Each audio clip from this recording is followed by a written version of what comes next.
All right, everybody, how y'all doing today? There I am with that all right again. Welcome back to the channel. Brain freeze, cobweb freeze for me. But welcome back. Hello to all my new subscribers and all my loyal watchers. I appreciate all y'all. I really do. I'm gonna try to come up with a different intro phrase, but this video today, I want to show you my David Bradley. As far as I know, it's ready to go to Evansville, Indiana on June the 5th for Garden Tractor Days. Looking forward to that. I'm going to meet up with Lee Murphy from Murphy Mowers and Fred Mays from Hips of Daisy. We're going to all meet up and have a good time with these tractors. I don't know what tractor Lee's going to be taking. And I'm pretty sure I know what Fred's going to be taking, but I'm going to leave that up to him to show y'all. I'm not going to tell you. But let me take you around here and show you this David Bradley. All right.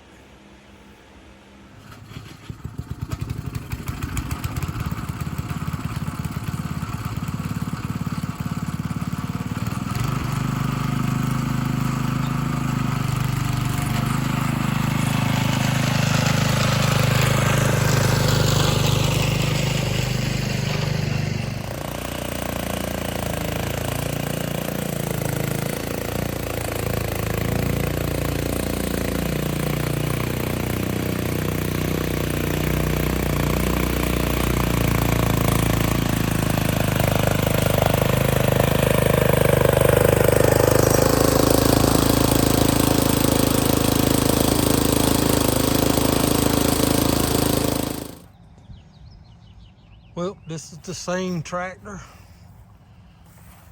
and trailer that I had.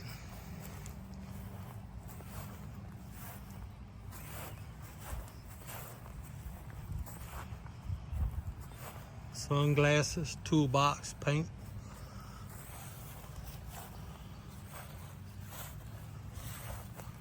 Painted the hitch pin green just to break the red up. Painted the brake blocks green. Put a spring on this so that the brakes would not, they kept going back against the tire. And instead of bolting the hood down, I put clevis pins and hitch clips in it. And the reason for that is I was not thinking when I done this, when I made the brakes, when I fabricated all this up, I did not have this hood on, so the hood hits here and I don't want to cut the hood. Later on might do something different, but for right now it works for me.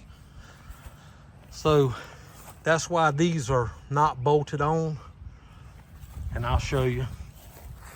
Let me get you back on the tripod real quick. You can see where the hood will hit that 3/4 bar and it won't let it lift all the way up. So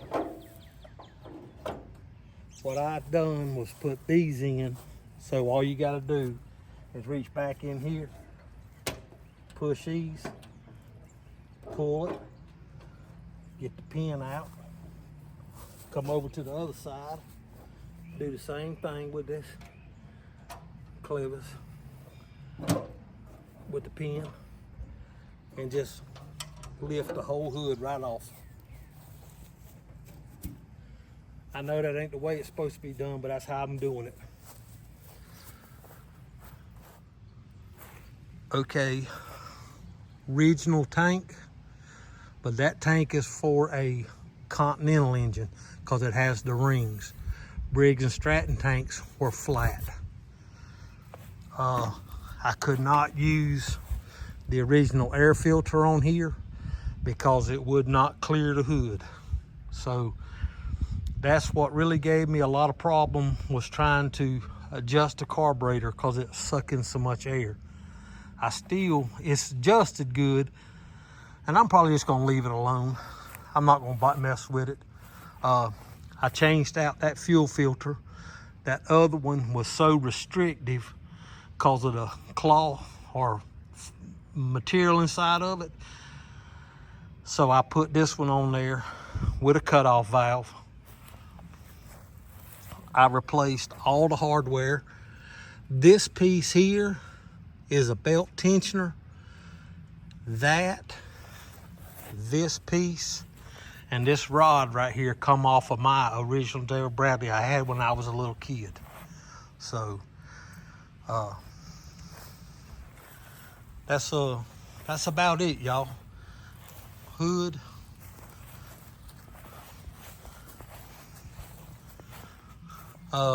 I hand painted the David Bradley with a little paintbrush. I was looking for a different color, but that's all I could find for right now, because I was really just trying to get this thing ready to go. Changed out all the old pins with new pins so they would all match. All new hardware up here, everywhere. And I did not want to paint the engine. I wanted it left like it was. I would love to be able to run that muffler down at an angle and get it to come down through here. One other thing I want to show you, I was having a hard time with the throttle, so I had to drill another hole here. The throttle cable was coming out through here, circling around, coming up under, and it was in a bind. So that's why the throttle cable is outside. The throttle cable actually runs through this hole right here. That's what that hole's for, and it was in there. But the hole that it comes out in is all the way up back in here. I know it's not wanting to focus, but it's back up in here. So that's why the throttle cable's like it is, which I'm just going to have to live with it. But there's not enough room to bring this out, turn it down, and go down under the tractor, because it does get a little warm underneath the hood. But for what little bit we're riding, and that, it'll be fine, I guess. All right.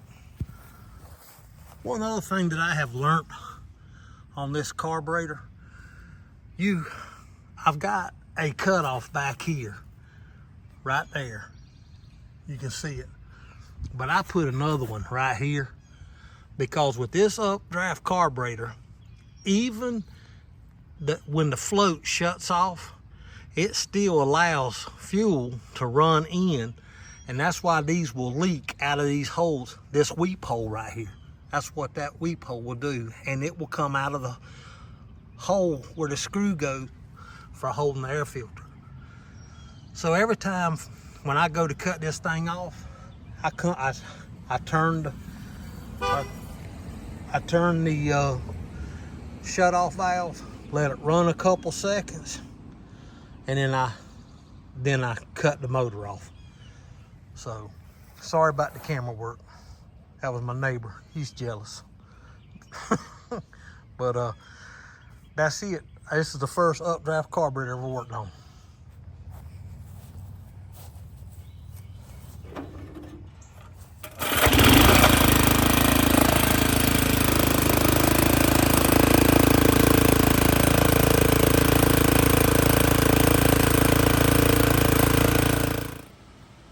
I forgot to mention that I put these tie-down clips in here on both sides. Got a toolbox up there and I'm on my little gas can will go up there for extra gas, and that's what them two front tie downs are for, to tie my toolbox and my gas can down. The seat will come out when I'm traveling down the road. Distressed leather, Rod from Firewood Midwest, RG Custom Calls and Wood Turn. He suggested that, and that's what I went with because it matched the wood.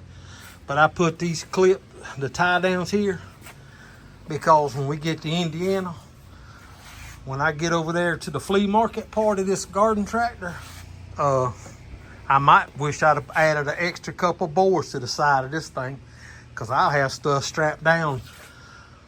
I was told to leave room on my trailer to bring home goodies. I can put them in here and on the trailer.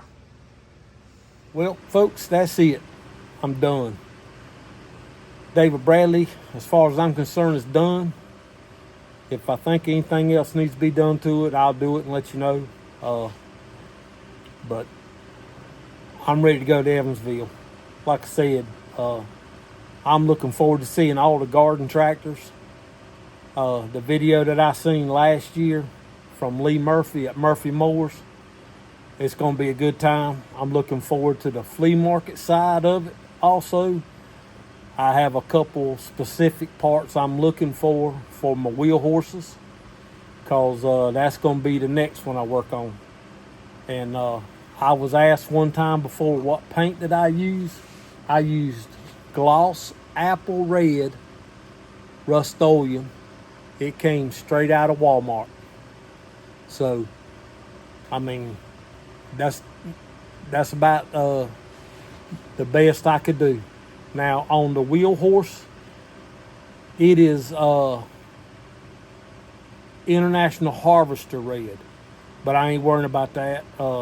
I don't think the next one's going to be painted. It's going to be left like it is. But y'all come back and see me again. Until next time, aim high, and we'll check you later.